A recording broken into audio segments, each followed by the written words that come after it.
Pembangunan Kereta Cepat Jakarta-Bandung, KCJB, atau WUS terus membebani keuangan sejumlah BUMN yang terlibat di dalamnya. Bahkan, saat proyek sudah rampung dan beroperasi, WUS terus mencatat rugi dengan nilai sangat besar. 4 BUMN Indonesia yang tergabung dalam konsorsium PT Kereta Cepat Indonesia Cina, KCIC, harus ikut menanggung beban utang dan bunga tinggi kepada pihak Cina. Mayoritas pendanaan proyek ini berasal dari pinjaman China Development Bank, CDB, sementara sisanya ditopang oleh anggaran pendapatan dan belanja negara, APBN, serta modal dari konsorsium perusahaan patungan BUMN Indonesia dan Cina. Dikerjakan sejak 2016, proyek kereta cepat Jakarta-Bandung mengalami pembengkakan biaya atau cost overrun sebesar 1,2 miliar dolar AS, atau sekitar 18,02 triliun rupiah. Hasil audit bersama kedua negara mencatat, total biaya pembangunan KCJB naik menjadi 7,27 miliar dolar AS, atau sekitar 108,14 triliun rupiah yang mayoritas didanai pinjaman China Development Bank. Dalam laporan keuangan PT Kereta Api Indonesia, Persero, per 30 Juni 2025, PT Pilar Sinergi BUMN Indonesia atau PT PSBI sebagai pemegang saham mayoritas di PT Kereta Cepat Indonesia Cina, mencatatkan kerugian bersih sebesar 4,195 triliun rupiah sepanjang tahun 2024.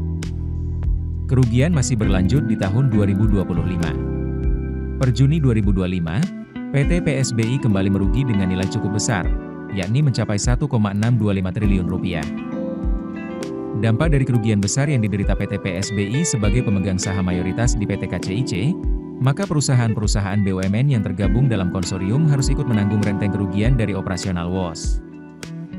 Misalnya saja, PT KAI sebagai pemimpin konsorsium dengan kepemilikan 58,53 saham PT PSBI, harus ikut menanggung rugi hampir 1 triliun rupiah, yakni sebesar 951,48 miliar rupiah sepanjang semester pertama 2025. Sementara pada tahun 2024, KAI harus ikut menanggung rugi sebesar 2,23 triliun rupiah. Hal ini membuat keuangan KAI sangat terbebani setelah ditugasi pemerintah menjadi pengendali saham di WUS. Sebagai informasi, KAI dan 3 BUM lainnya membentuk perusahaan patungan PT PSBI sebagai pemegang saham mayoritas di konsorsium KCIC. Seluruh beban utang pembangunan proyek dan kerugian operasional WUS dibebankan kepada semua pemegang saham KCIC. Konsorsium KCIC terdiri dari 9 perusahaan.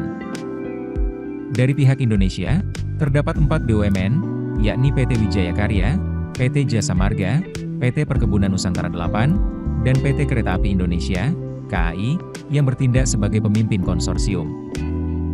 Sementara dari pihak Cina, bergabung 5 perusahaan, yaitu China Railway International Company Limited, China Railway Group Limited, Sinodro Corporation Limited, CRRC Corporation Limited, serta China Railway Signal and Communication Corp. Di Indonesia, keempat BUMN tersebut membentuk badan usaha bernama PT PSBI. Adapun pihak Cina membentuk konsorsium China Railway. Kedua pihak kemudian mendirikan konsorsium bersama dengan nama PT KCIC. Keputusan bisnis terbaik datang dari data, bukan tebakan. Mudah berlangganan Business Insight dengan subscribe with Google.